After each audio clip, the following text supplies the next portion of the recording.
Alright, we should be live. We should be live. I'm just gonna edit the thumbnail of my video really quick. Close my stream. And we'll get into it. And I'm also gonna check things like audio levels and stuff like that because I haven't streamed with my laptop on the wall.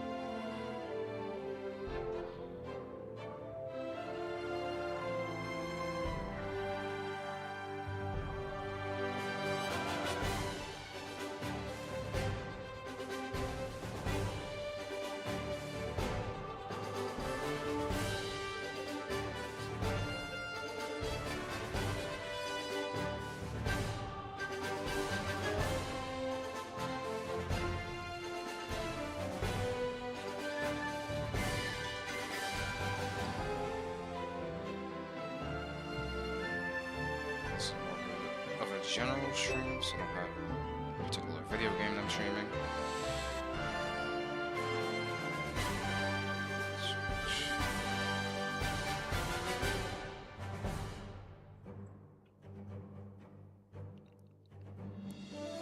There we go, there we go, there we go. I'm going to check my audio really quick on my phone before we go any further, and then we will continue with the stream. It's gonna be a brief stream.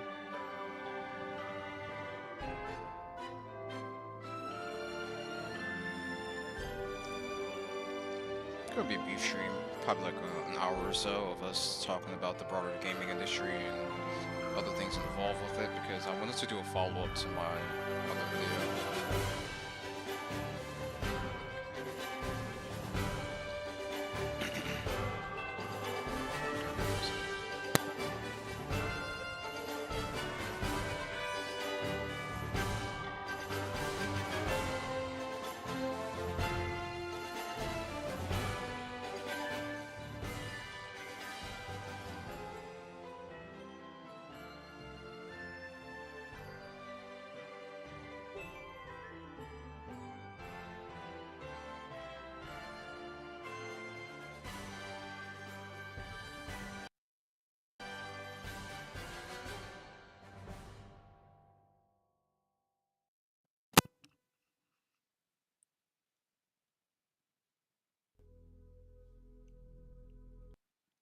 Alright, alright.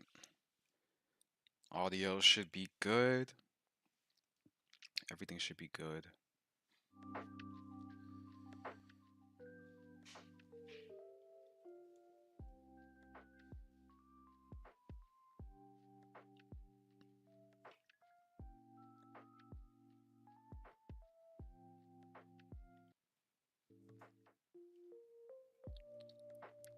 Alright.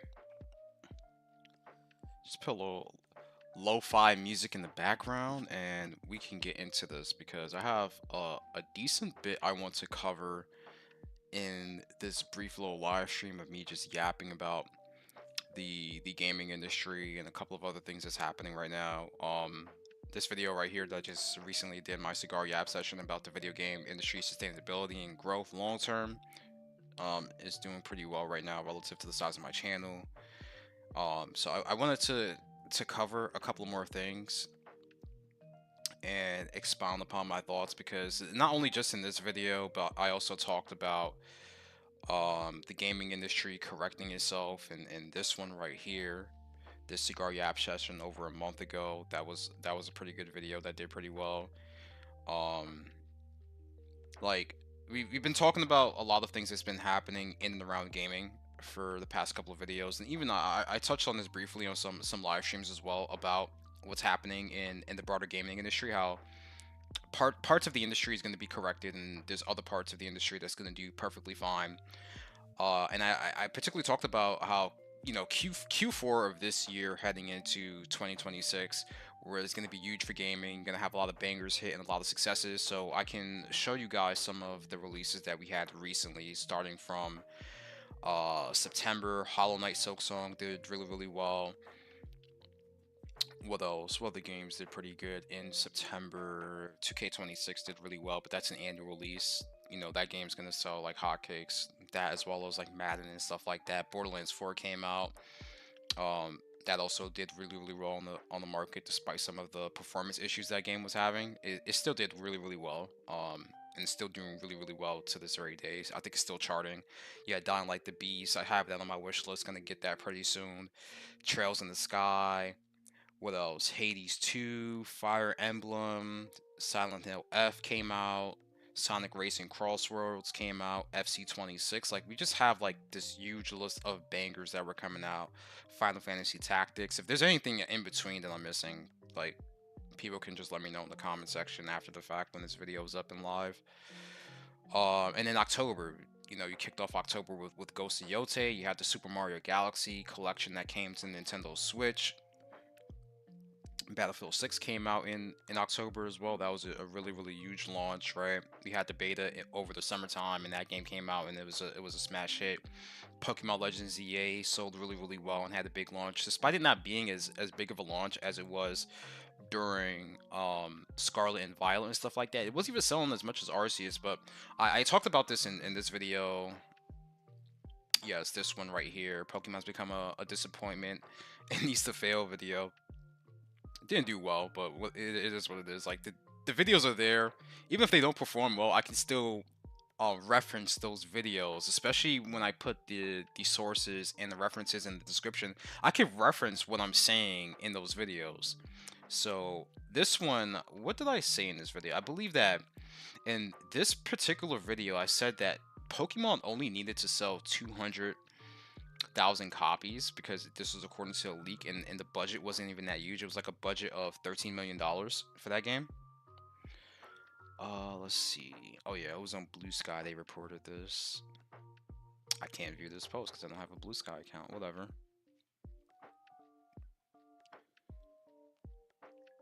So yeah, this one right here, Pokemon Legends EA debuted and easily lands #1. However, noting the sales of the launch were 40% lower than Pokemon Legends Arceus. This is at least in the UK, but like still overall, like you look at Pokemon Legends EA sales in the vacuum, it turned a profit. That's the most important thing, right? Like the game turned a profit. What else we had? Ninja Gaiden 4, Plants vs Zombies, Persona 3 Reloaded came to Switch 2.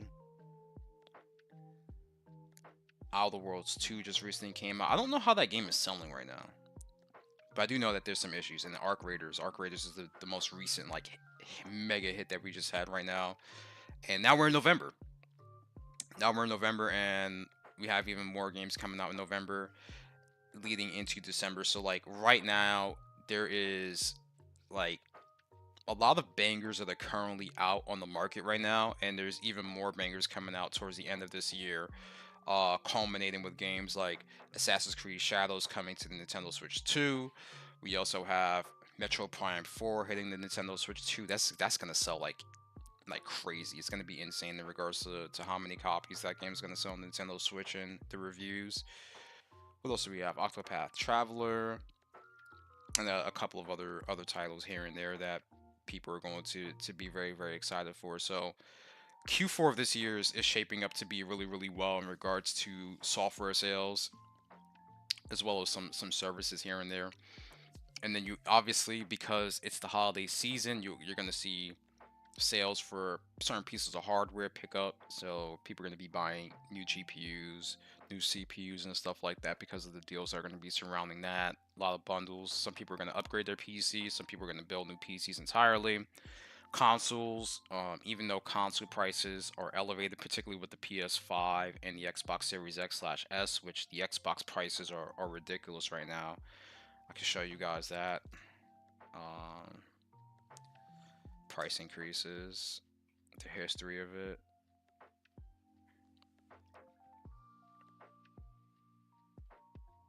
You can view the PDF, and you guys can see the current prices of their consoles right now with the Series X digital sitting at $600, $650 for the Series X, and then $800 for the 2TB Series X, and then the Series S 512GB starting at $399, and then the 1TB starting at $450. So it's ridiculous the pricing that we have right now, and then you put that into context where we started off this generation in regards to pricing for Xbox versus where it's at right now, and I don't think the holiday season is really gonna help the Xbox brand too much. I did a video talking about this, about the well, this is the Game Pass price increase. We're not even gonna talk about Game Pass right now, but the console price increase. Where is it at? Yeah, here we go. I talked about it in this video while I was playing Left 4 Dead 2 in the background. And Tweaktown, yeah, Tweaktown had a chart, a really good chart showing the pricing history, and this is absolutely insane. Like this is crazy to me, seeing where we were at in 2020 up until 2024, and then seeing where we're at right now, where the price increases are with their consoles. So like the launch MSRP, the old price increase in May of 2025, and then October 2025. Like this second price increase is what's the most insane thing to me, because you did this right before the holiday season, where you're anticipating people having the money and wanting to spend money on, like, either getting new console hardware or not. But even with like the delay of GTA 6 until November of next year, which that game is going to be the game that's going to help sell consoles. Hopefully by that time we can get price decreases, right? And that's what I'm talking about in regards to the market correcting itself. But I don't know, like, at least from a PlayStation, Nintendo Switch side, like, they're going to keep prices where they're at right now. Will Sony do another price increase? Who knows, right? But they're making a healthy enough margin off the PS5, similar thing to the Switch 2. They're making a healthy enough margin off of the console sales right now to where they don't necessarily have to do that. With Nintendo, on the opposite side, what they did was just increase the price of all the accessories surrounding the console, and they're charging $80 for some games. So from that standpoint, that's how they're milking gamers. And then Microsoft, with a console that's not even on pace to sell as well as the Xbox One, doing this is just asinine. But it is what it is, right? So, 2025 is still like a really good year for gaming, but I'm anticipating 2026 to be an even better year for gaming, and here's why. I'll show you guys in a second. So on this page right here on GameSpot.com, what I did was I looked at the 2026 releases. There's still a couple of other games I have to research, but I browsed through this briefly to see some of the games that I'm aware of, and then I'm going to do further research into other games to see what I think is going to be like a hit, sleeper hit, mega hit, stuff like that. But these are just like some of the titles that I know off of the top of my head right now, in which I have a lot of faith in how some of these games are going to perform in the market. And hold up.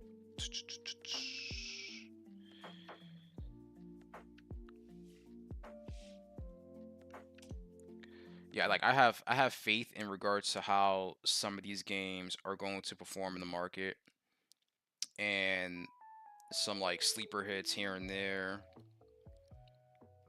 I just wanted to change that music really quick.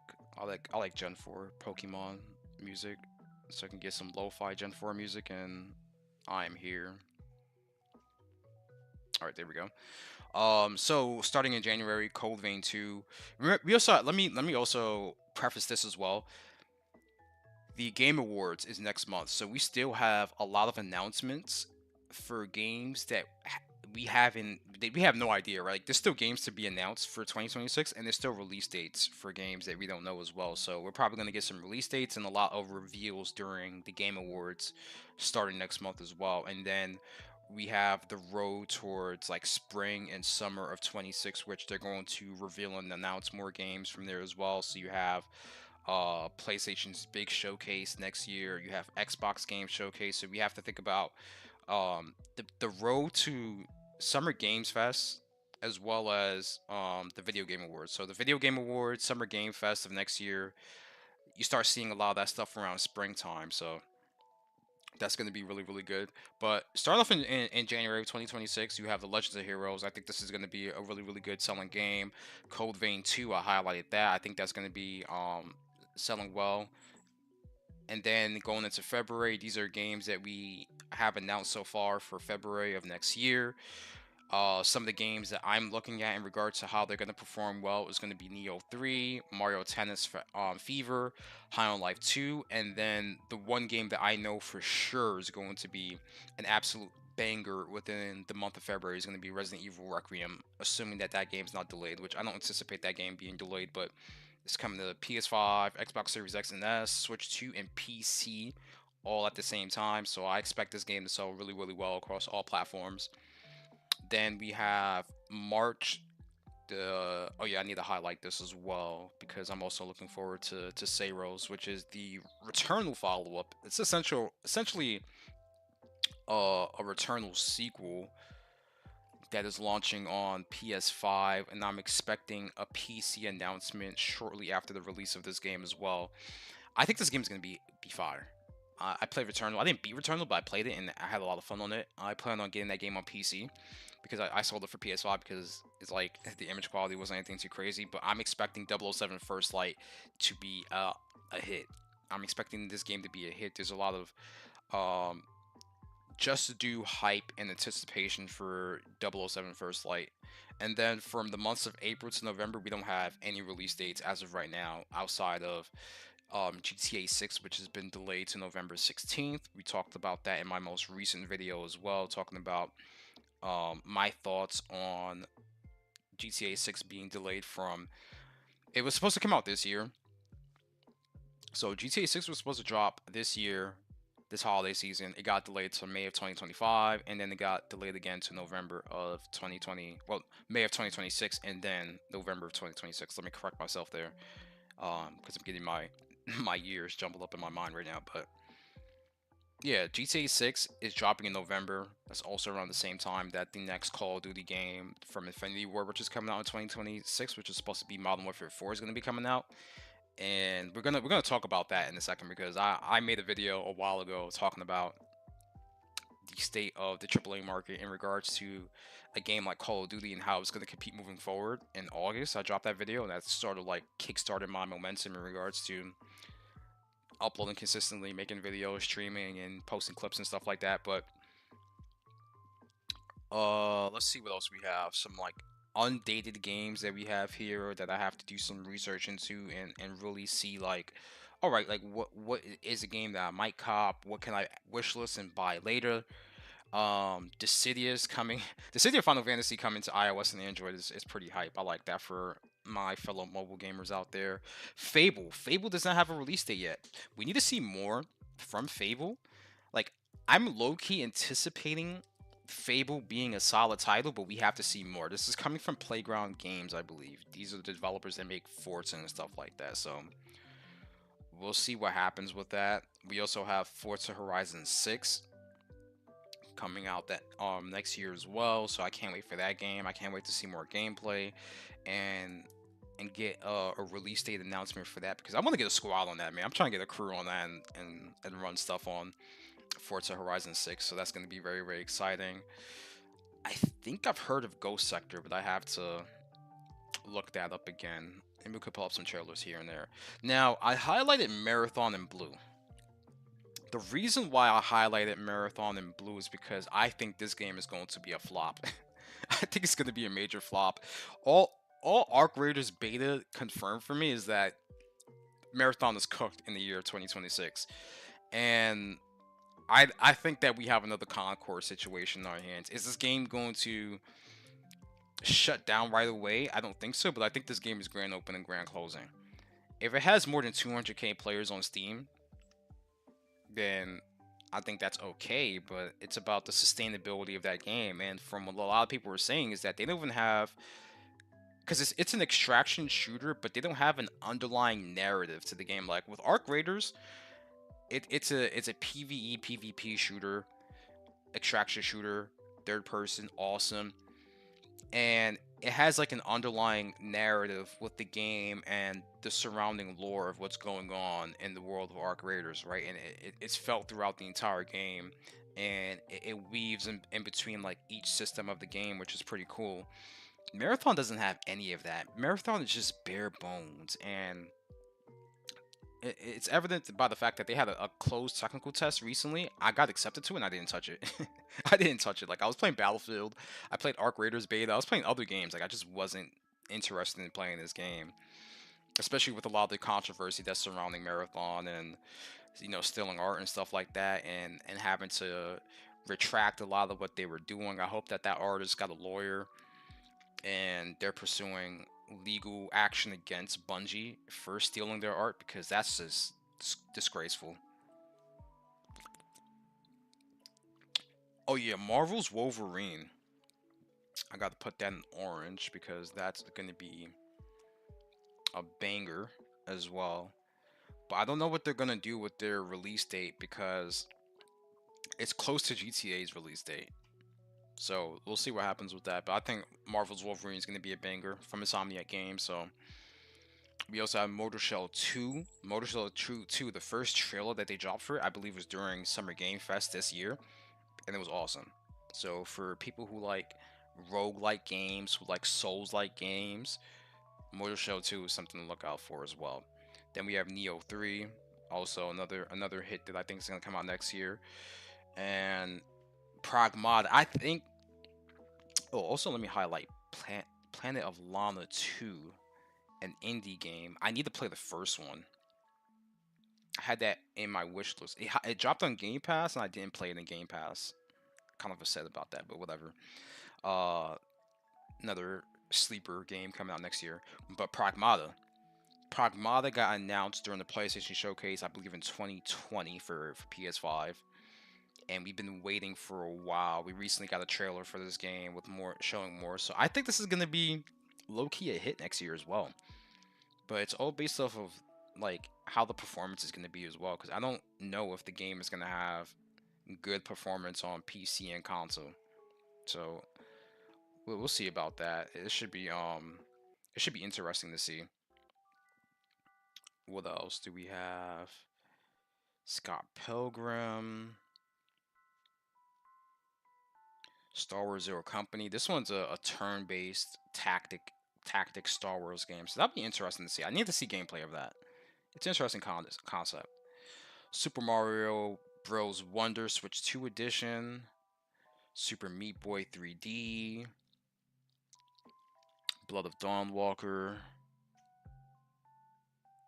and yeah, I have to research some of these other titles that are coming out so I can build a list of games that I want to get for 2026, and games that I want to have in my wish list and backlog for that year as well. But for 2026, it's shaping up to be a really good year, a really big year for gaming. I think it's going to be a bigger year for gaming than what 2025 was, even though we are ending the year off really good.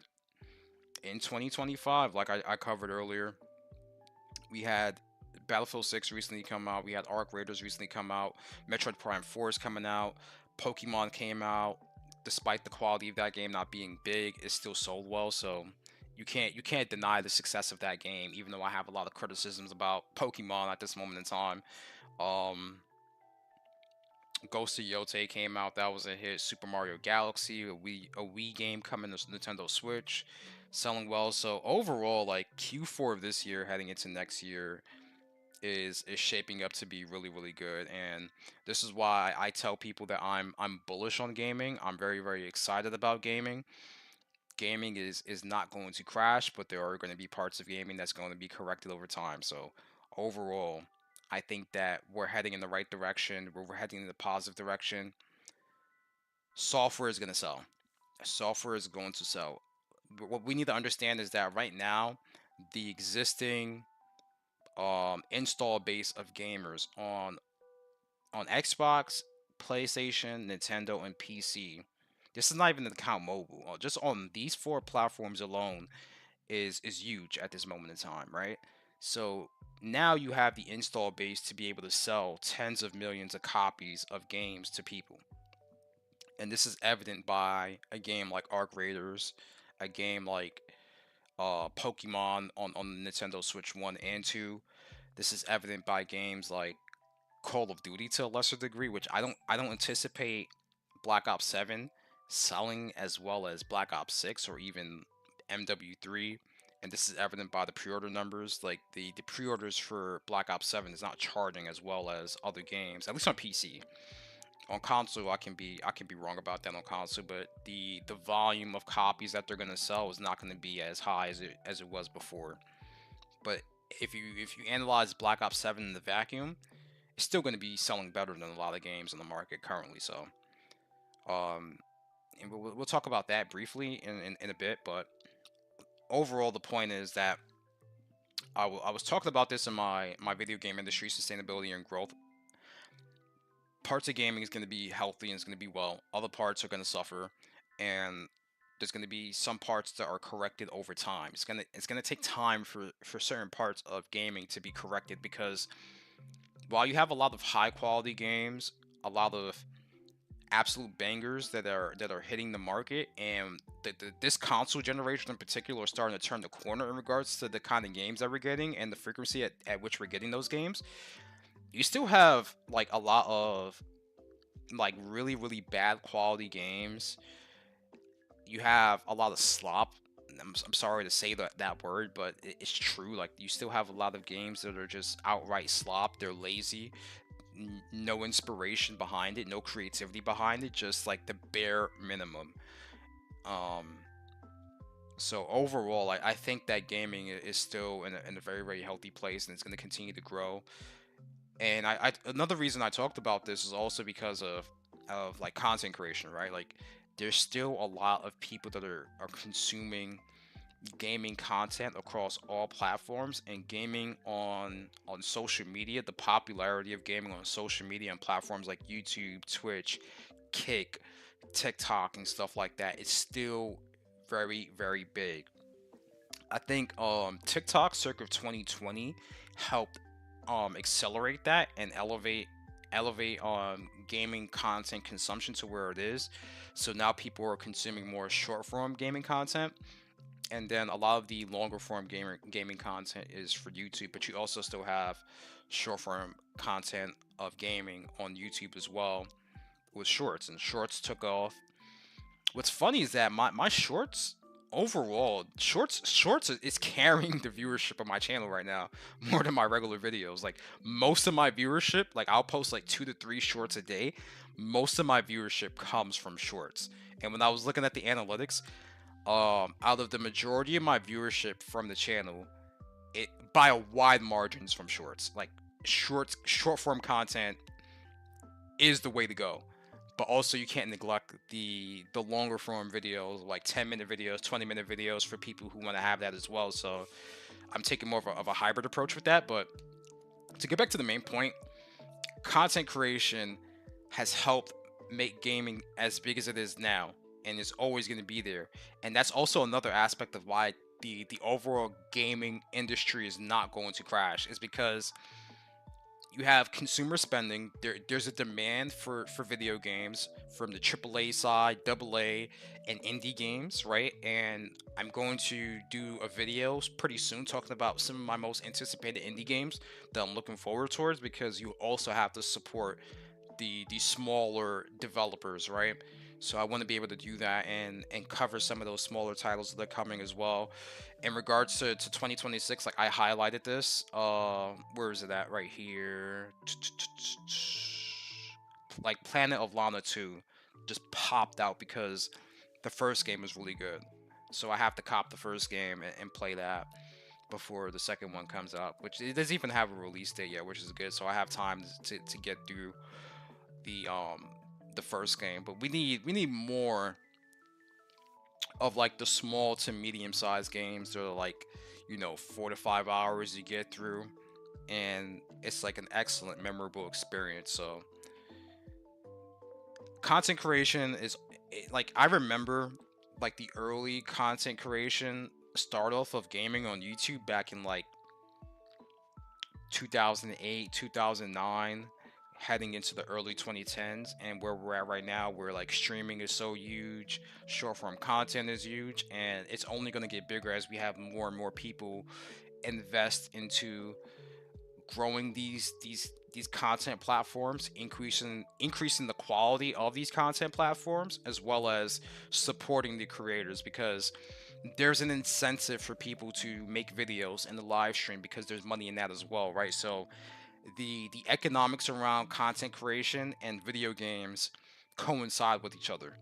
And as long as people have the motivation and the passion for not only just playing video games but providing content for video games, they're not going to see a decline in gaming in the WoW, because through content creators making gaming content on YouTube, Twitch, and all these other platforms, right? They're inspiring other people to continue gaming, right? Like, how many times you've seen somebody play a game like, yo, I gotta cop this because like this person's having fun. I think I will have fun with this, right?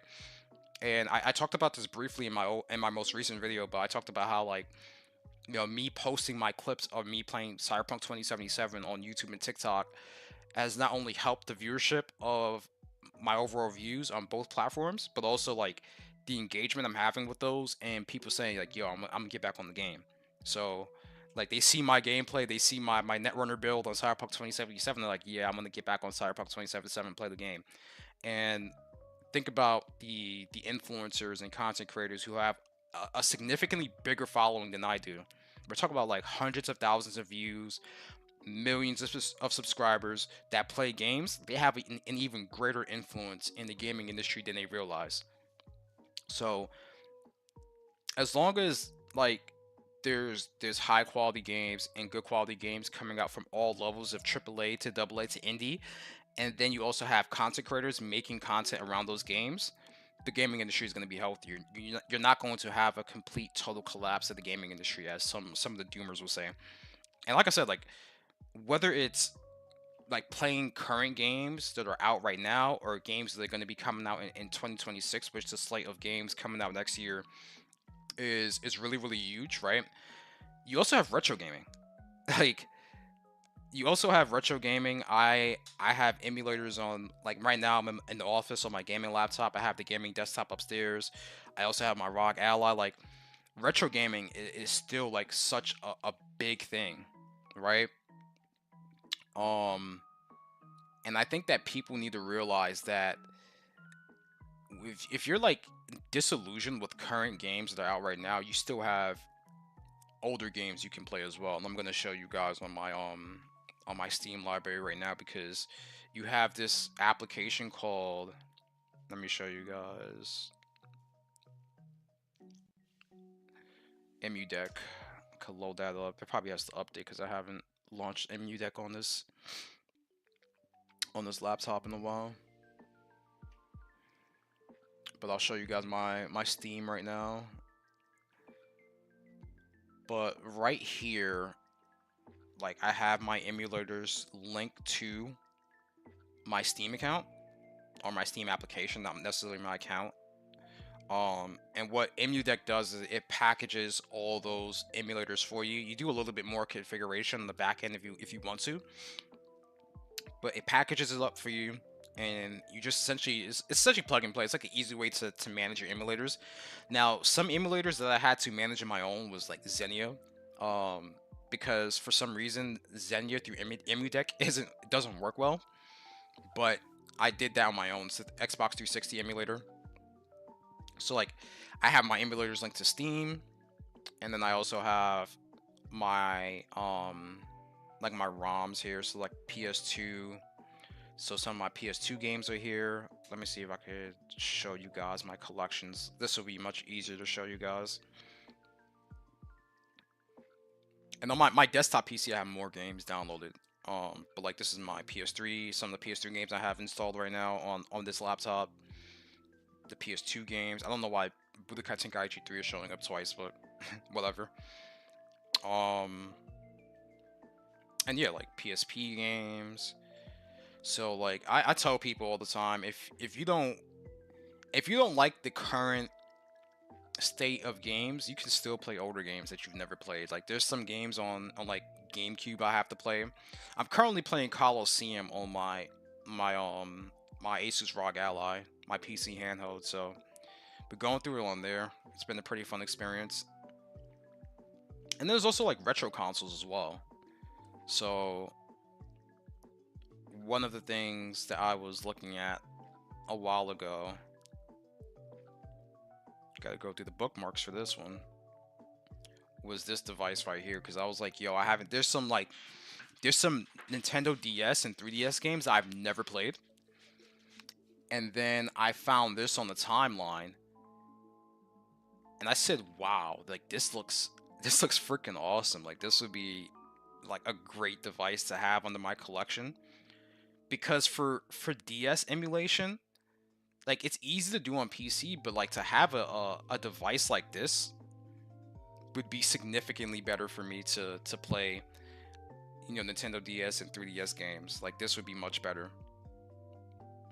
And like people are posting their AN doors, like replying to this post showing it off, and I was like, yeah, this is awesome. Like look at this. Absolute banger. Like what was it? I want to play Platinum. I played Diamond and beat Diamond multiple times, but I never went through Platinum. My brother had Platinum, but I didn't have Platinum. And I also didn't go through Soul Silver. So those are like 2 Pokemon DS games that I've never went through. And then also there's 3DS Pokemon games that I want to play as well. And you can see everybody with their devices. It's an OLED screen. It's an OLED display. Just like really nice piece of hardware. I looked into some reviews. They had some good things to say about that. So this will be something that will be a must cop pretty soon. But it's not like the biggest priority right now. So yeah, I tell people all the time, like if you don't like the current slate of gamings, you still have retro gaming. Like you can't go wrong with retro gaming. And like I just showed right here, like I have EmuDeck. So for people who aren't familiar with EmuDeck, it helps you with emulation. You can manage all your emulators through here. And then you can integrate your emulators with Steam, and then you can just have all of your emulated games on Steam. So it's a pretty good piece of software. I use this on my laptop, my gaming PC, and my Asus ROG Ally with the Z1 Extreme. But I do a lot of handheld emulation, particularly like GameCube emulation, some PS2 emulation on my ROG Ally. And I wanna save the Nintendo DS and 3DS emulation for a device like this. So if I have this along with my ROG Ally in regards to handheld gaming, I'm good. Which I don't have a Switch 2. I don't plan on getting a Switch 2 for a while because it's like, while there are some good titles on Switch 2, I'm not gonna deny that. There's some things about the Switch 2 that I absolutely despise in regards to some of their like consumer practices and stuff like that. So I have to like, I'm waiting. Like I'm not in a rush to get something like a Switch 2 right away. Even though from a content creation standpoint, a Switch 2 would be good to have right now with some of their games. Like I'll be able to make some really good videos and streams off of it. Like streaming Mario Kart would be fun. I cannot deny that. Like streaming Mario Kart would be a lot of fun, but I don't think that is something that I'm in a rush to get right now. But in regards to like retro gaming, this is it right here for me. What else did I want to talk about? Oh yeah. All right. So outside of that, like I said, gaming's in a very healthy place. Content creation surrounding gaming is excellent. And for 2026, like I showed this list before, 2026 is looking like a crazy year for gaming. So these are some of the games that are coming out next year that I have highlighted.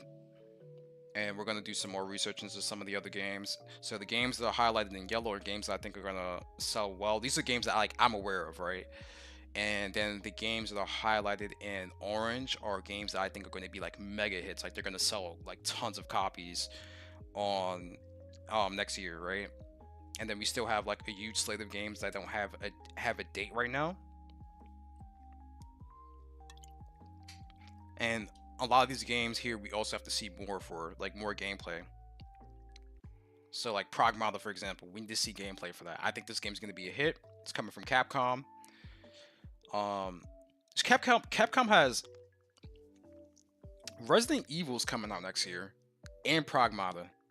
So those are two games already that I think are going to be like really good for like the Capcom lineup of titles. Marathon, I think that's going to be a flop. Talked about that earlier. So from a video game release standpoint, Q4 of 2025 going into 2026 is big. Now, I'm going to talk about Call of Duty for a second because I think that Call of Duty is in a very fascinating point. They're in a very fascinating point right now in regards to the perception of where Call of Duty's at right now, as well as the overall interest of the broader gaming industry. Um, Black Ops 6 wasn't what Activision and Microsoft wanted it to be in regards to the sustainability of that game over the course of the year.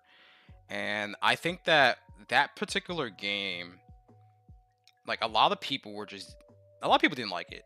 Let's just say that, and it's evident by the data here. Like the data shows it.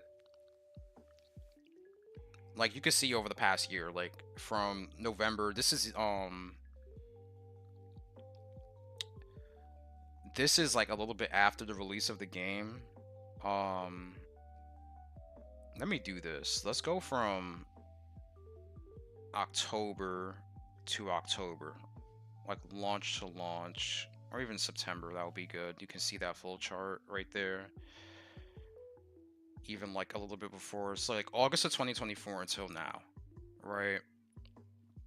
This is a big decline where like they had hundreds of thousands of people concurrently playing the game, and then it dipped. Then in the springtime, they dropped Verdansk, which everybody was having like this nostalgia trip of Verdansk coming back for the battle royale side of things. Kept it steady for a while, and then it just declined. You had the beta of Black Ops 7 around this time of September. That player population peaked again, but it didn't even hit 100k players on Steam. And that's funny because Arc Raiders had 180k players for their beta, for their open beta, and then Battlefield had 500k players for their beta. And both games had more players at their launch than the beta did. Which Battlefield hit 700k players on Steam, Arc Raiders hit like 380k players. I'm not gonna see that right here. Well, 350. Yeah, 350. Both of these numbers are not even to account for other platforms you can play the game. So for Battlefield, you can play the game on EA, the EA app.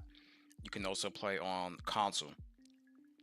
Similar thing with Arc Raiders. You can play the game on Epic Game Store, and you can play the game on console, Xbox, PlayStation. So I think that Arc Raiders is well over like 600, 700k total players on the game, if you take into account all platforms you can play on. And then Battlefield 6, I think, was over 2 million players when you take into account all platforms you can play on as well. Call of Duty's been on the downward spiral for a while, but now like it's even worse. Like look at these numbers. Like no, there's no interest. There's simply no interest in the game anymore, and I think that Black Ops 7 isn't going to do much for the franchise at this moment in time, especially after their beta.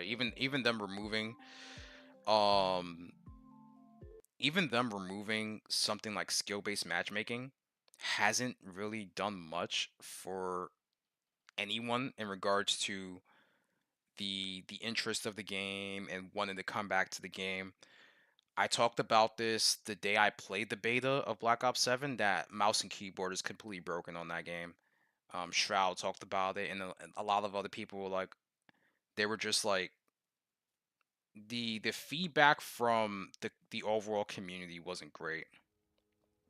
Um, and a lot of people was just like, well, hop on controller, do this, do X, Y, and Z, and it just wasn't like the right feedback that people wanted to hear from the broader like Call of Duty community, and it sucked.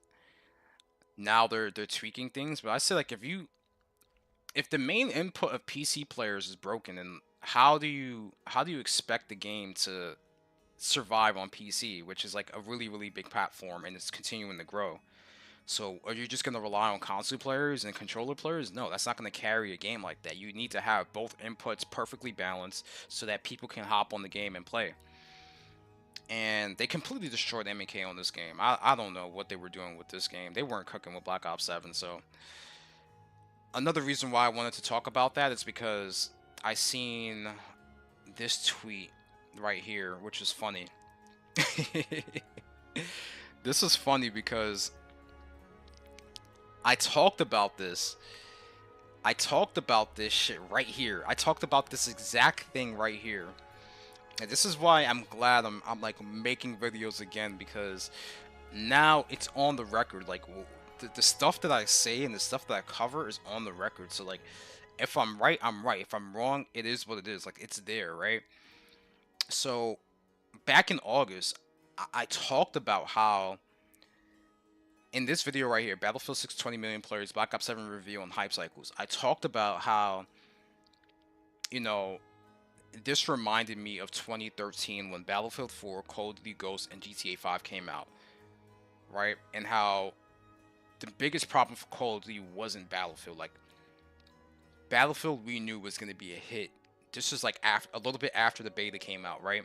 And we knew Battlefield 6 was going to be a fucking smash hit. It was going to do crazy numbers. Like, the beta broke the all-time Call of Duty player numbers on Steam. Like, the full release of Call of Duty, the Battlefield 6 beta broke this number. And that it was insane. I said, yeah, if the beta is breaking the all-time peak player counts of Call of Duty on Steam, it's cooked. But that was the least of their problems. For Call of Duty, Battlefield wasn't the biggest problem. The biggest issue was GTA 6. So now that Black Ops 7 doesn't have to deal with GTA 6, you still have Battlefield 6 and you still have Arc Raiders. Then you have the full slate of games that are coming out next year as well. That's going to garner the interest of gamers. Because I've talked about this before.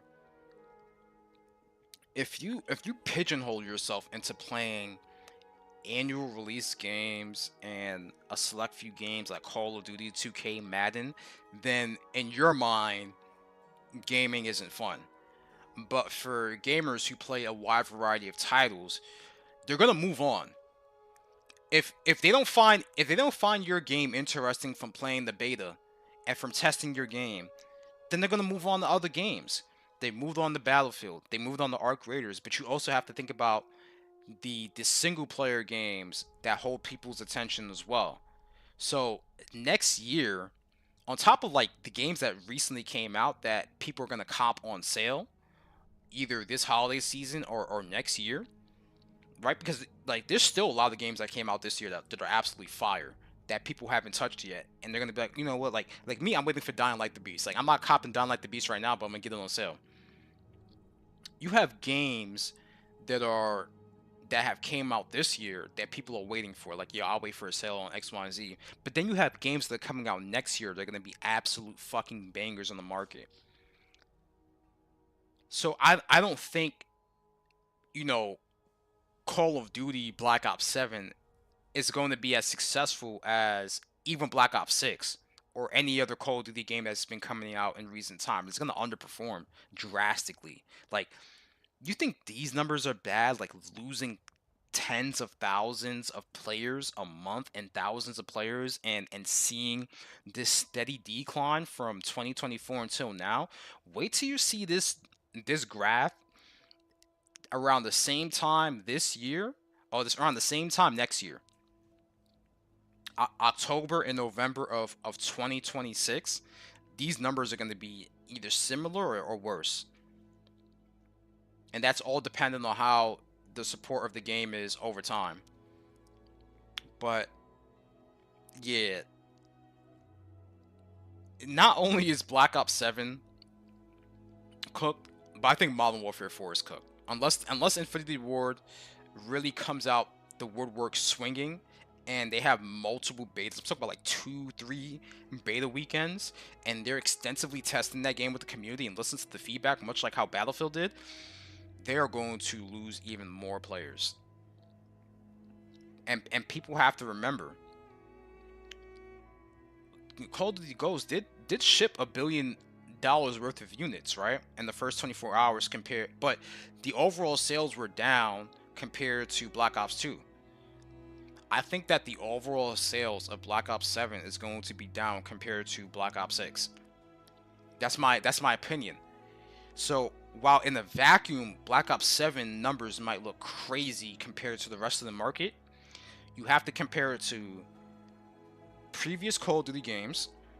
You have to compare it to other AAA bangers like Battlefield 6, Arc Raiders, which if you're not able to do Arc Raiders numbers, if you're not able to do this numbers consistently with Black Ops 7 on Steam at the very least, then yeah, it's gonna be chalked for you. Because these two games, Battlefield 6, Arc Raiders, going crazy in regards to engagement, player population, like everything. Call of Duty hasn't done that in a while. Like look at their peak player counts. For the first 2 months of the game being out, 300k players peak, but then they just lose.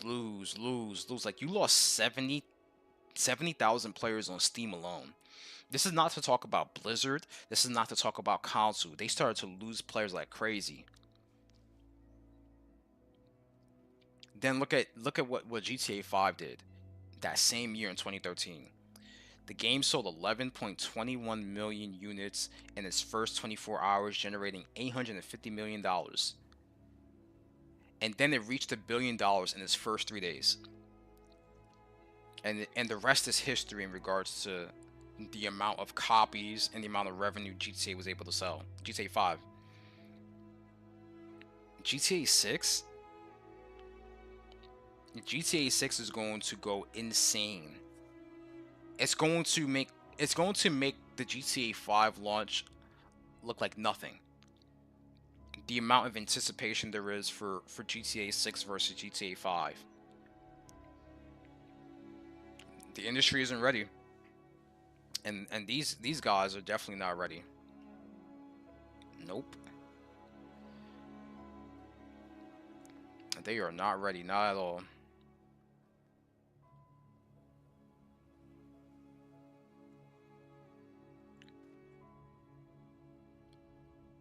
What else do we have? What else do we have to cover?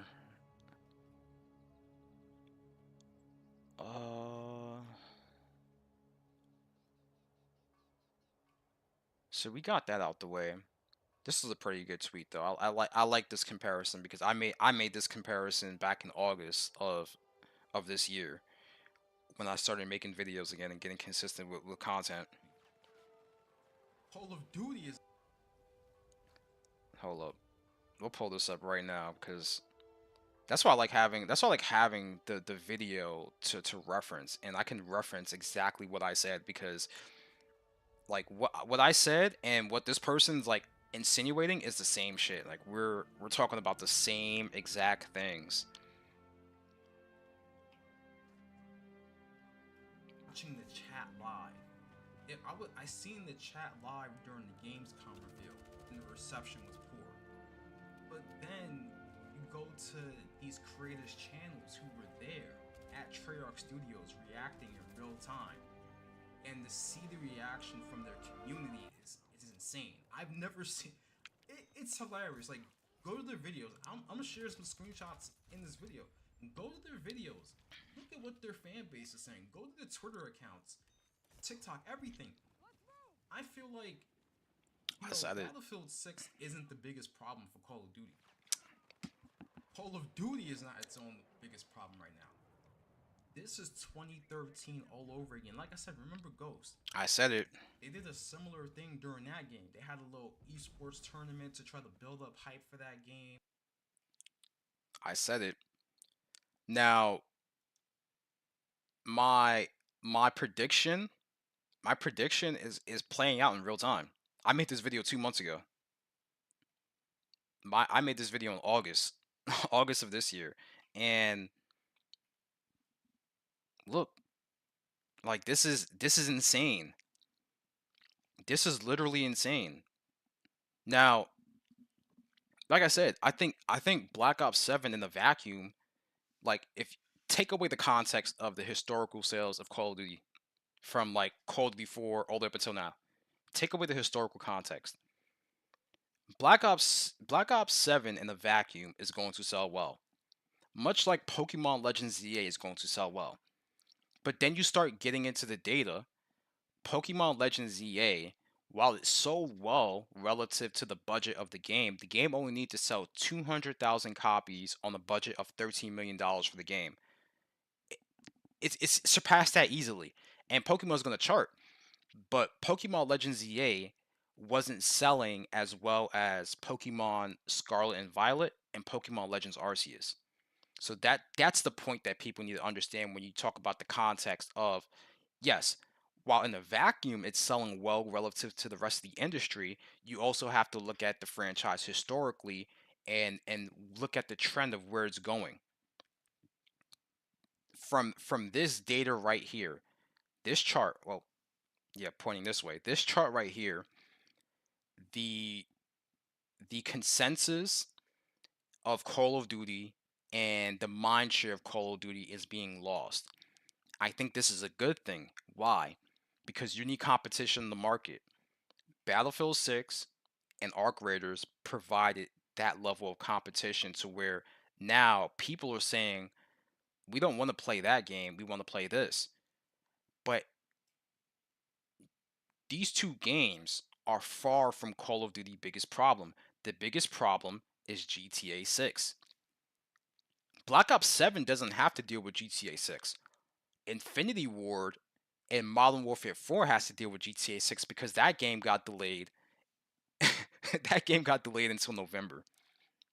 That's right when Call of Duty Modern Warfare 4 is going to release, which is insane. Like, if I'm Activision Blizzard, if I'm Microsoft, if I'm the CEO of Microsoft, if I'm Satya Nadella,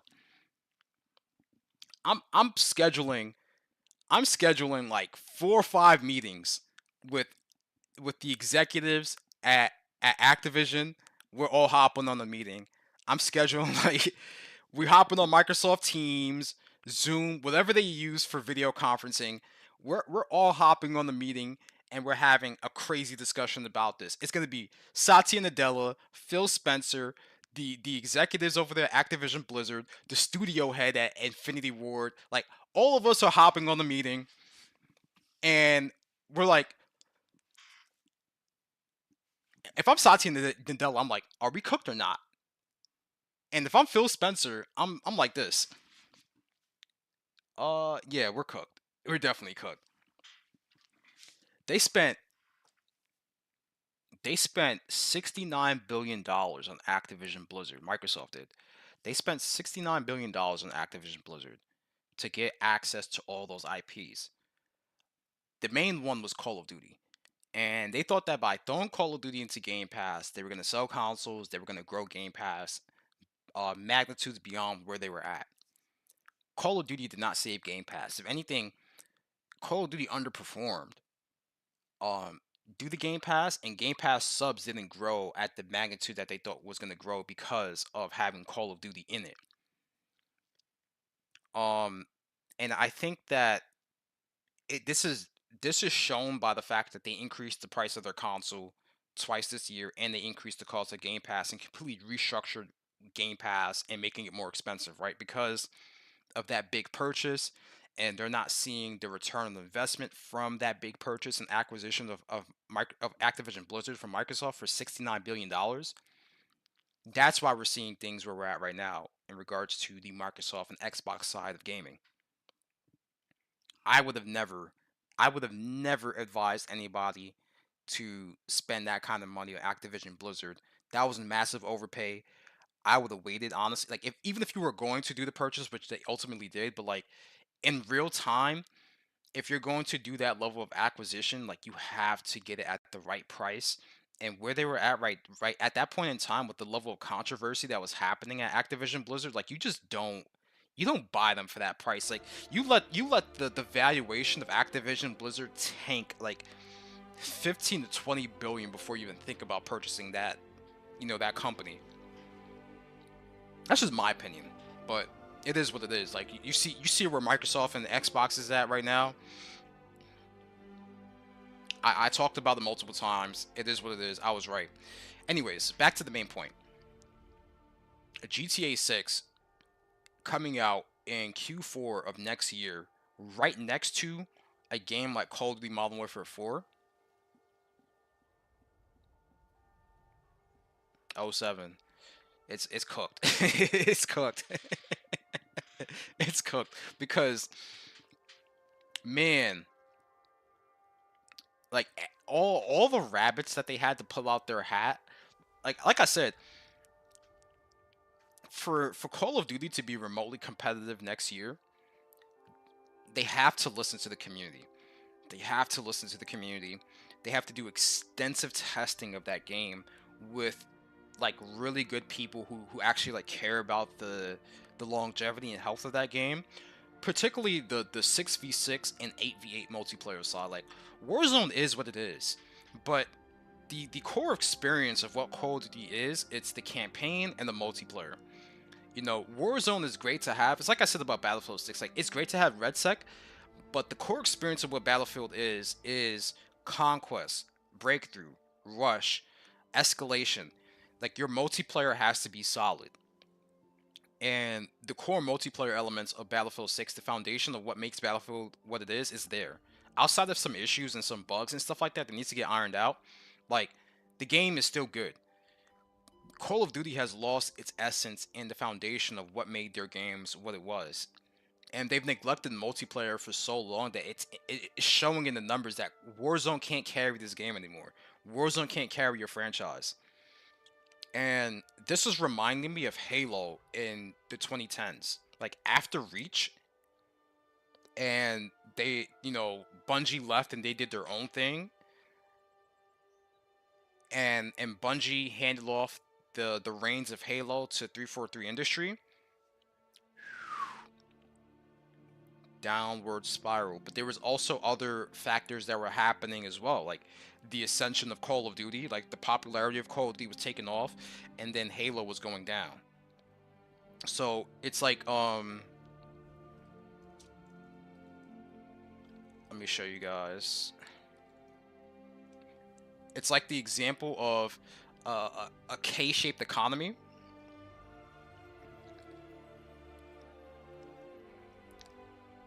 The K-shaped economy is the perfect example of how to describe the comparison between Call of Duty and Halo during that time.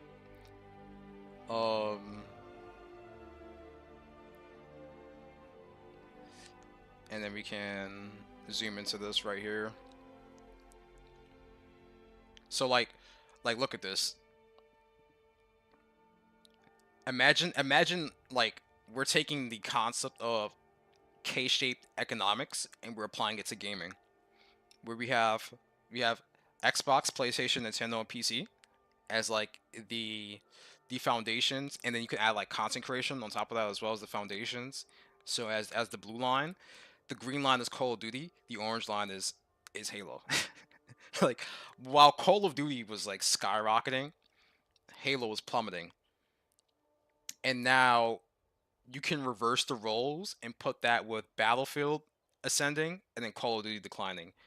And you want to reach a level of equilibrium. Like you want both franchises to be great, because overall, like the health of like the first person shooter market would be great when it's very competitive and both games are great. So we'll see what happens, but GTA 5 is well, not GTA 5, but like GTA 6 is the biggest issue. Like this was GTA 5. This is what they were doing back in 2013. Like $1 billion of sales in their first 3 days. GTA 6 is going to demolish that. GTA 6 is going to demolish what GTA 5 did in its first 3 days. I mean, generating a revenue of $815 billion was insane to think about. Like, well, $815 million back then, and this is before like we had the hyperinflation. Like, the value of $815 million was worth more then than what it is now. So to make that kind of money in 2013 was insane. But now you correlate that to where the market is going to be in 2026, and the fact that PC gaming is bigger, even though like we're not going to have GTA 6 day and date on PC, but PS5, PS5 Pro, Xbox Series X and S, and GTA 6 is going to sell consoles. Like, that's going to be the console seller. So a lot of people who are still on like PS4 and Xbox One are going to hop over now to PS5, Xbox Series X, and Series S just because of GTA. The game is going to do well over $1 billion in revenue day one. Day one. Over $1 billion. I wouldn't be surprised if it's something like $2 billion of revenue generated off of GTA 6 day one. Like, that's the mega hit. That's the game that everybody wants to avoid. It's like that one rapper that's dropping the album and everybody moves their release date because of that one rapper. They're like, oh shit, Jay-Z's dropping, Drake is dropping, like whatever big rapper, big artist, or like Taylor Swift is dropping the album. I gotta move my release date because they're going to monopolize the radio hits, the streams, everything like that. That's how GTA 6 is moving in the gaming market. So it's gonna be very, very fascinating to see where where Call of Duty Modern Warfare 4 is going to be next year. Because like I said, I mean, in the minds of gamers, they don't give a fuck with Infinity Ward anymore. I mean, now Treyarch is starting to get that smoke from the gamers, but Infinity Ward, people do not like Infinity Ward. People hate Infinity Ward. People absolutely hate them. I'm like, damn, bro. Like, y'all don't like Infinity Ward? Nah, bro. We don't like them. It is what it is. We're going to touch on a couple more things, and then we're gonna get off of here, cause I wanna take my dog for a walk, and I'll probably do a live stream later playing some more Cyberpunk or maybe Battlefield. I'll probably do another Battlefield stream. You'll see. Do I have anything else from Twitter?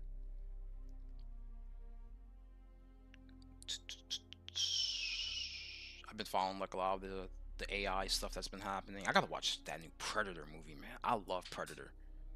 The Predator franchise, love it.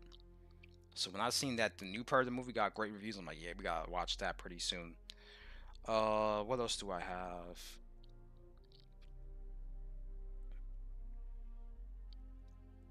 Oh yeah, Naruto video games series collectively sold 37 million units worldwide. That was great news to see.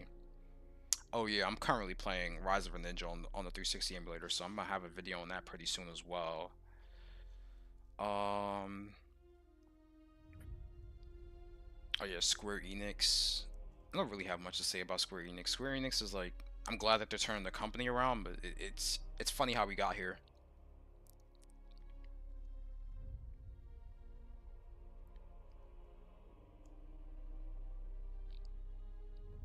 Um, yeah, nothing in my bookmarks that I have right now, because I always bookmark stuff that I want to like talk about or like cover, but nothing in my bookmarks right now on Twitter that I have to really cover. Like I said, I want to get this device. Like, for playing like some classic Nintendo DS games and 3DS games, this is what I have to get. This is the only thing like I'm really like excited for from a hardware standpoint. You know, um outside of the RTX 50 Super Series, which I did a video talking about the 50 Super Series on my channel, but that's looking like that's gonna get delayed because of what's happening right now with RAM prices, particularly DRAM prices and VRAM prices.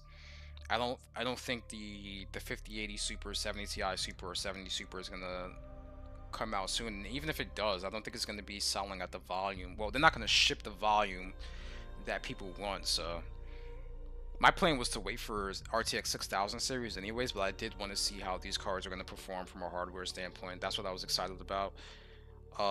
We had the Xbox Rock Ally as well. I talked about that. I talked about the Lenovo Legion Go 2 pricing, which is absolutely insane. You seen the pricing for that? You're like, what the hell were they thinking with that? So from a video perspective, I've covered a lot of what I wanted to talk about, on top of like expounding on my thoughts on some of the things I was talking about on this stream. I'm gonna put timestamps as well. What the hell is this? Oh, this is these like VTuber spam accounts. Block. Get them out of there. It's crazy. CidSmoove dropped a new video. As a matter of fact, let's do that. Let's react. Let's react in real time to CidSmoove. Let's react in real time to CidSmoove. Let's go to my sub box. First, we gotta repost and then like it. Let's react to this video in real time. Here we go. This will be the last thing that we do, and then we're gonna get off stream. What's up, everybody? It's the This is alright. This is gonna be the last thing that we do. I'm gonna have my closing thoughts, and then we'll go from there.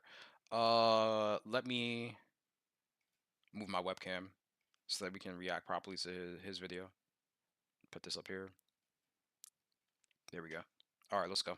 Best Spot KidSmoove back with another video, and today we're going to be talking about Halo Infinite and how Halo Studios is giving up on Halo Infinite. Yes, the game that was promised to be a 10-year project, something like, Destiny was originally proposed to be. Now, reason why I'm kind of coming at this with a negative tone is because the next Halo that they're working on is Halo Campaign Evolved, the multiplayer experience that they're doing. That is actually going to be a single player experience only. So that's not going to have a multiplayer. So it's not like they're launching a new multiplayer experience that they need to focus on. The campaign is being handled in Unreal Engine 5 and by mostly a different team. So, I mean, giving up on Halo Infinite just seems kind of laziness, right? So there are two major multiplayer experiences in the Halo universe that I think that everybody should experience. It doesn't make sense to start off your whole multi-plat quests. To me, I think Halo's multiplayer is, if it's not as equal, maybe more important than this campaign. The fact that I agree with him. Now, I think the level of importance and focus from a development standpoint should be on both making sure that the campaign and the multiplayer of Halo are quality products. When one or the other is suffering, that's when you have a poor product, right? And that's gonna harm the life cycle of Halo. Like Halo has always been great because it was a complete package of providing you a great campaign that you can play with your friends and a great multiplayer. And then you have other modes like Firefight surrounding it as well. So like I agree with him on that point. Like if one's not more important than the other, then they both have to be great. And that's when Halo's always been at its like peak, is when both modes, like the campaign and the multiplayer, are great. is no multiplayer source available on the other platforms you want to bring this game to, it would have made sense for it just to be the MCC to go over there, which is a more than capable experience. It has everything from start to finish, all the campaigns, all the multiplayer experiences, and it works very well. Or you could have gone with, honestly, Halo Infinite, which is I don't care what anybody says, Halo Infinite is one of the best Halo experiences from a campaign standpoint and from a multiplayer standpoint. Here's what I will say. I was playing. We were playing. It was me, Bless, and KidSmoove playing the Gears of War Reloaded. We played that together. Smooth was on stream, and I also talked to both of them about like, hey, like if because there was rumors about Halo coming to PlayStation 5, and I said, hey, if anything, like they should take MCC. Halo MCC is completely fixed. All they have to do is just like make an update for that game, drop it on PS5 and PS4 because it can run on PS4 as well, and reinvigorate the multiplayer playlist of those games, because Those are great games. You have all the campaigns from Halo 1 ranging all the way up to Halo 4 and the multiplayers of Halo 1, Halo 2, Halo 3, Halo 4, Halo Reach. Yeah, so it's five Halo multiplayers that you can engage with, right? Then from campaign, you have Halo 1, Halo 2, 3, 3 ODST, Reach, and 4. So you have six campaigns you can go through. I believe from a four-player co-op standpoint, you can go through Halo 3, 3 ODST, Reach, and 4 with four players. And then the other ones, like preceding Halo 3, is just like two-player co-op, right? Unless you can mod in four players inside of it some way somehow. But I agree with him. Like, and I've talked about this multiple times. Halo MCC coming to PlayStation would be huge, especially for a lot of the PlayStation gamers that never played Halo MCC. I talked about it in my most recent video, talking like one of my Cigar Yap sessions, talking about Halo coming to PlayStation. Master Chief Collection needs to come to PlayStation. Um, the rumor that they're doing a Halo 2 and Halo 3 remake makes no sense to me. There's already Halo 2 anniversary. Halo 3, despite it coming out in 2077, is still modern enough and still looks good enough that you can just take it with the Master Chief Collection and do it that way, right? But I don't know what they're thinking. Let's continue with this video. It's very polished, it's very balanced, it's a really good game.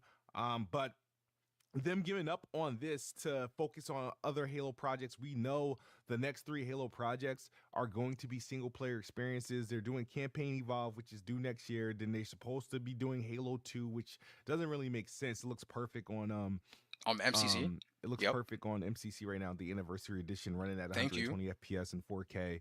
And then they're probably going to do Halo 3. At that point, if you're not going to be doing the multiplayer experience, then with any of What are those you games, doing? then you're looking at a good 5 to 7 years with no new or refresh Halo multiplayer experience. Now, there are rumors that they are doing they're going to be doing some sort of maybe free to play multiplayer experience that's going to be multi-plat. But my thing is, you got to prioritize that almost immediately. That should be launching next year. If you're going to give up on Halo Infinite this year, there should be some sort of Halo multiplayer experience next year.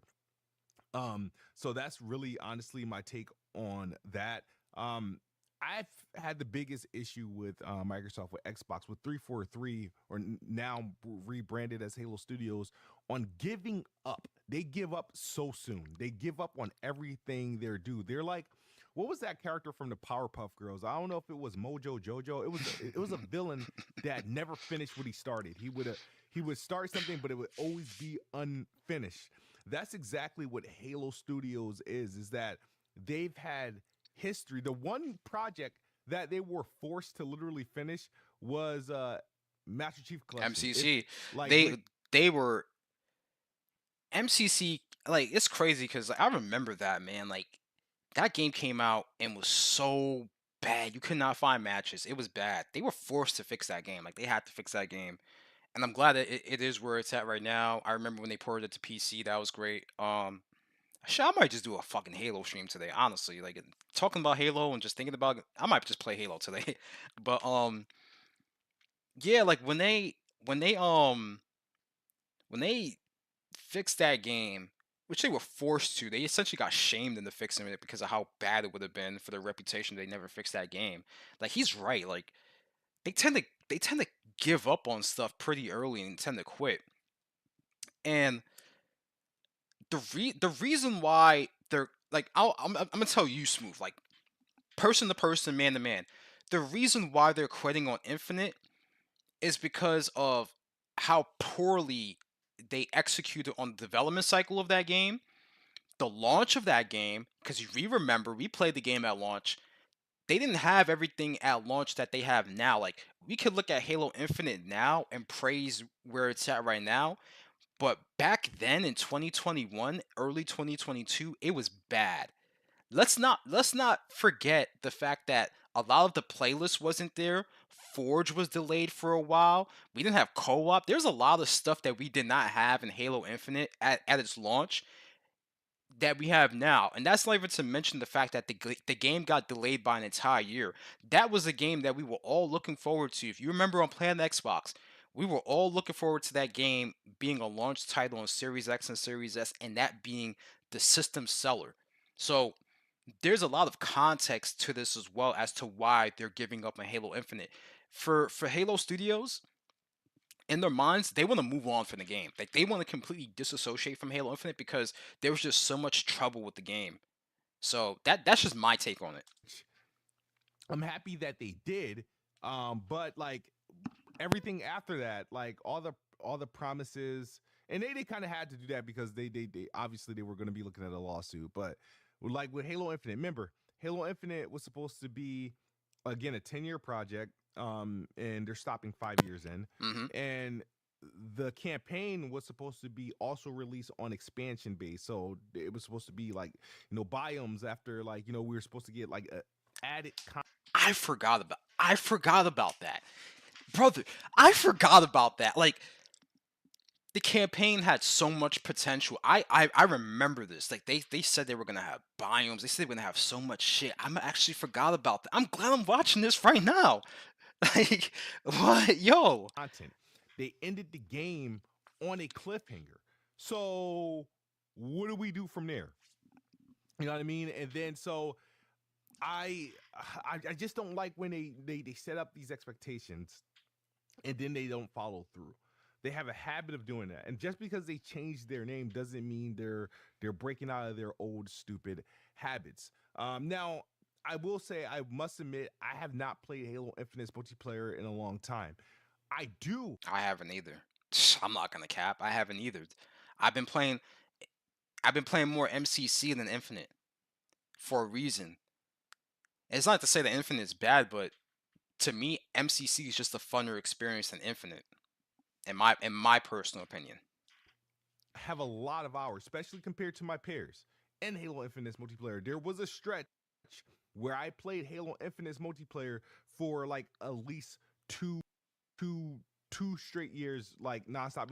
It was a part of my gaming appetite. I play some campaign I have to play, whatever, on some different game, and then when I want to get my multiplayer fix, I will go to Halo Infinite. It's one of the reasons why the game is still installed on my Xbox today, because sometimes I just get in the mood I uninstalled that to game from play my it. PC. Um, Again, I'm gonna say this: not every game multiplayer experience is built for this whole battle pass crave, this whole battle royale crave Facts. that trend. Some games just need to stay locked in what they did best. Halo did what it did best. It's Team Slayer, its multiplayer modes, its Forge, or its core modes. It doesn't. I don't. It doesn't need to. 4v4, 4v4, 8v8. That's what that's what they did best. It's the same thing I said earlier on the stream about Call of Duty. Call of Duty deviated from what made them what they were and what most gamers who play Call of Duty identified with. 6v6 multiplayer with good maps, and then 9v9 ground war. And then with Halo, 4v4, 8v8 big team battle. Then you had custom games. And then you had game modes like Oddball, King of the Hill, the OBJ based game modes, Capture the Flag, uh one bomb, multi bomb, detonate, stuff like that. Like what Smooth is saying, well, this direction, what Smooth is saying right now is facts. Like they've they try to chase this live service battle pass model that doesn't fit what Halo is. Like focus on the core experience, making sure that your campaign is good and your multiplayer is good. Then you can add a game mode like Firefight, like they did with the previous Halo games. But like sitting here and promising us all these things like a 10-year plan for your game, campaigning. I'm glad he actually mentioned that 'cause I completely forgot that they were supposed to add like other biomes to Halo Infinite's campaign and expand upon it, much like you would see with Destiny, right? Where like the PvE aspect of the game, because it had potential. I thought like, yo, this open world, we can have like different areas you can explore and like hidden dungeons and stuff like that. Like the foundation was there, they just didn't execute. Like they completely gave up on the campaign and the PvE side of the game. While they did fix the PvP side and added a lot more to the PvP side of the game, um Halo's about both PvE and PvP. If one is lacking, then the entire experience is going to suffer. and this is proven by Halo 4. I thought Halo 4 had a solid campaign, um, but then the multiplayer suffered. And like I was good at Halo 4, but I understood why people didn't like it. And then Halo 5 was the complete opposite, right? Where, like Halo 5 had a solid multiplayer, but then the campaign wasn't as good. So like the entire experience of what makes a Halo game great suffers as a result. Be a part of this season pass gaming. I just people need to understand like there's you can there's ways to advance what was there and not following these trends because when you follow the trends of like the Fortnite and stuff, you have to keep up in Hmm. a at a rate that you can't. That's why games should just be delivered, as they are. Like there was nothing wrong with the pack-in multiplayer games experiences that we used to get from the 360 era, 8th gen. in early X. I don't know. Well, I do know why, but I don't understand how we went from the multiplayer experiences we had during 8th gen, like what they packaged in the disc and what we had then, and where we're at now, where it's like you're spending more but getting less, and then they're drip feeding it through a battle pass in other seasons. Xbox One, PS4 era. Nowadays, you know what I mean. We kind of have this whole battle pass, season pass, all this other stuff that they have to keep up with. They are launching in games with not enough content, which forces them to continuously feed the game with content. We just launched the game with a decent amount of content, like a strong amount of content. Yep. It allows you more time to put out, DLCs, yeah. minor updates or updates every so often. It doesn't have to be every fucking 6 weeks or whatever the goal is. But Yeah, it's like every I think for the typical battle pass right now, it's either every 60 days or every 90 days, depending on the game. Depending on the game, it's either every 60 days or every 90 days for a season. But he's absolutely right. I agree that the multiplayer experiences that we were getting back in like 8th gen, 9th gen, like you would get like a shit ton of content in the base game, and then they would like do like DLC. So like they'll have like 2, 3 expansions. I think Halo 3 had 4 expansions or 4 DLCs with like map packs and stuff like that. That's what we used to call it back in the day. You have to download the map packs and stuff. So it's a great point. um again, I Halo Infinite is a really good game. Um, Obviously, they follow the money. If it's not producing enough players or if it's not producing enough money, they give up on it. That's what they do. So Even everybody though does. Yep. there is a core audience that is still playing the game, still experiencing the game, they kind of leave them there to pretty much keep the game alive without supporting them. Halo Studios is a big team. They have a lot of supporting studio support teams, and now that the new Halo campaign Evolve is being run on Unreal Engine 5, anybody can essentially work on a game. Anybody can literally work on a game since it's Yeah. running on that engine. I just think it's a little premature, too soon to do that. I don't like the excuse, to work on future Halo projects. Nah, B, show me the future Halo projects. I don't want to hear that. I if I want to, if when the games Yo, stop getting the jersey just came out of him right there. The jersey just came out of him. their multiplayer support, it should be due to us knowing and seeing, oh, this game is coming right now. So, for example, when Battlefield 2042, like, if I don't know, I don't follow Battlefield, but let's say they You just brought up 2042. Don't remind me of that game. Smooth. I'm getting flashbacks to 2042. Do not remind me. Do not remind me of 2042. Oh my god. Jesus, like I don't know how I streamed that game, but I did. announced that this is the last update for 2042, it's okay because we have already seen and played betas of the new Battlefield 6 that's out. So that makes sense. You have Yeah. a replacement. There is Yeah. no replacement for Halo Infinite when the game goes stale. Halo Campaign Evolved is not a replacement because that's going to be a at max 8 to 10 hour experience. Halo Campaign Evolved is a one and done experience. That's what it is. It's going to be a Essentially, one yeah. and done experience. It's not going Especially to have especially for attack-run a lot of multiplayer. It's people who not going never to have a played it. splash It's one and done multiplayer, for them. and they're not launching a free-to-play or a new multiplayer Halo experience at the same time. And if they do, it will be a surprise. I don't even know if they're gonna have co-op. I don't even know if they're gonna have co-op inside that. I have to look that up. I don't even know if they're gonna have co-op in Campaign Evolved. So this thing says here the next major update for Halo Infinite will also be its last. Halo Studios, which is a part of Microsoft Xbox Game Studios, has announced that it's rolling out Operation Infinite. Infinite, and now infinite means forever, by the way. Just give you guys infinite, never ending. Why was it called Halo? Never ending. All right. So, and their last operation is called Infinite, even though it has an end date. So, Infinite. Operation Infinite on Over and Teeth is going to be the last major update for the first person shooter because the whole team will now be focusing on the multiple Halo titles under development. Xbox previously announced it's releasing Halo Campaign Evolved, a remake of the first game in the All right, just looked it up. Yeah, it does have co-op. Yeah, just pulled up on HaloWaypoint.com. Yep. Co-op up to 4 players on console and PC with seamless cross-platform. So that's good.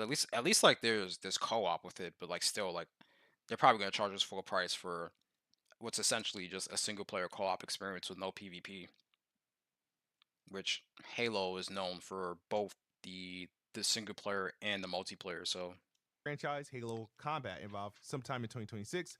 It will be available for Xbox, PC, PS5, according to unverified. Why I say unverified reports? This is that's how old known. is this damn report, bro? No, this is today. Like never mind. It's verified, bro. Yeah. What? All right, Halo Studio is also working on a new multiplayer live service project. Oh, unless they're my bad. I've read that wrong. My bad. Pay attention, Smooth. According to unverified reports, Halo Studios is also working on a new multiplayer Oh yeah, live for the service second part project of that, similar yeah. to Fortnite. That's not what I want to hear.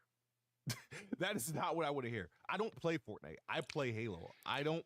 So when you say similar to Fortnite, is it a battle royale Halo? If it is, not interested. Now, is it just a multiplayer game that it's free with battle passes, which is Halo Infinite's multiplayer?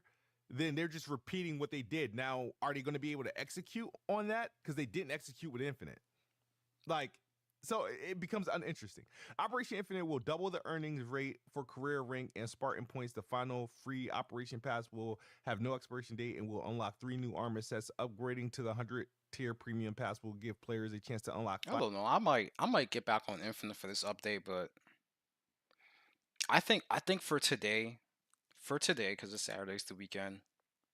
Like later on today, I'll do a Halo MCC stream because all this Halo talk got me like I don't know, got me like amped up to play some Halo now. Just talking about this, like yo, I'm about to get on some Halo 3 and just play that. 5 more unique armor sets, 6 weapon models, and over 30 exclusives Spartan customizations. The last major update will also add a new Asymmetrical, asymmetrical map for select rank asymmetrical, modes. asymmetrical smooth. Read that right. So add a new Asymmetrical, asymmetrical map for select asymmetrical smooth. rank modes. Oh man. While Operation Infinite is the game's last major update, Halo Infinite will still have a rotation of selection, daily, and weekly challenges, as well as the new slate of ranked seasons for those who wants to keep playing it. Yeah. So that's it. That's it for Halo Infinite, a game that, they didn't give a realistic chance, a game that they sabotaged from its rollout Inception, to its yep. reveal trailer to it not meeting Xbox Series X's launch. I still think, if this was a launch title for the Series X and man, The whole we talked about this on PX. The entire outlook of the Xbox Series X's Series S generation would be different if Halo Infinite came out at launch. The entire outlook of it. The entire outlook that was supposed to be the banger and they failed, man. Like that's the most frustrating part about like looking back at like this generation of Xbox is the fact that it started off like that first year was like so slow and Infinite was supposed to carry, and the fact that that game got delayed by an entire year just like kind of ruined their momentum of like why am I buying an Xbox for a lot of people, and that's a shame. things could have been a lot different. So Very different. I part of agree. Xbox, my trust issues with Xbox is also my trust issues with Halo Studio. So Halo Campaign Evolve is the safest thing they can do. Shout out to Smooth, man. Shout out to Smooth. I'm gonna leave a comment real quick. Just some of my thoughts.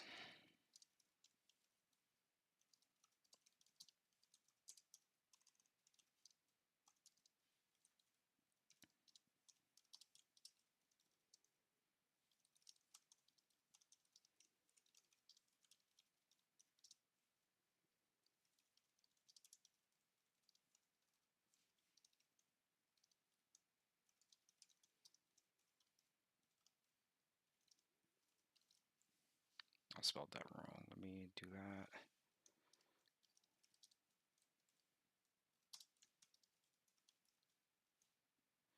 Should have had.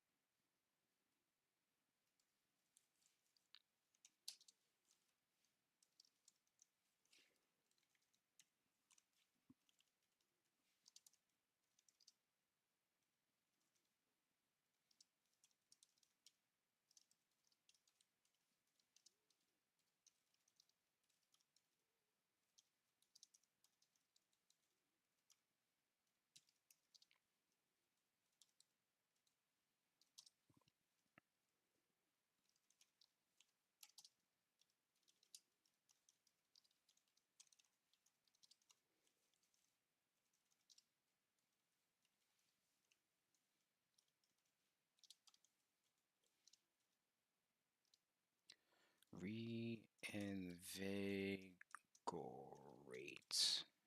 Did I spell that right? No, I did not. Great thing for correct. The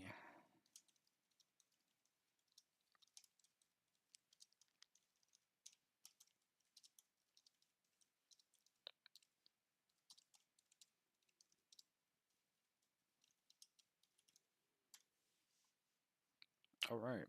Shout out to Smooth. This is pretty much it. When it's a live react to that, get that out the way. Figured, hey, like he dropped a new video, why not watch his new video on stream and cover that. So what I'm gonna do is we're gonna get off stream. I'm gonna walk the dog in a little bit, eat some lunch, and then we'll be back to stream Halo MCC later because I've been playing a lot of Battlefield, I've been playing a lot of Cyberpunk, I've been playing a lot of other games, so I've been doing everything. If you guys are new to the channel, make sure you guys hit that subscribe button. Make sure you guys hit that like button on the stream if you're on YouTube. If you're on Twitch, hit that follow button. Um, all of the content is concentrated here on my YouTube channel, so you guys can check out my videos. We have lots of videos talking about lots of different topics, so we're very consistent in regards to dropping content for you guys here on YouTube, as well as short form content with shorts that I post on here and both TikTok as well. So we post a lot of the clips that I get from my live stream here on YouTube and TikTok, and then also live streams. We keep it frequent with the live streams and then the post. So making sure I'm like posting for you guys and keep you guys updated with a lot of what's going on here on the channel. And then you guys can also follow me on Twitter for updates and stuff like that.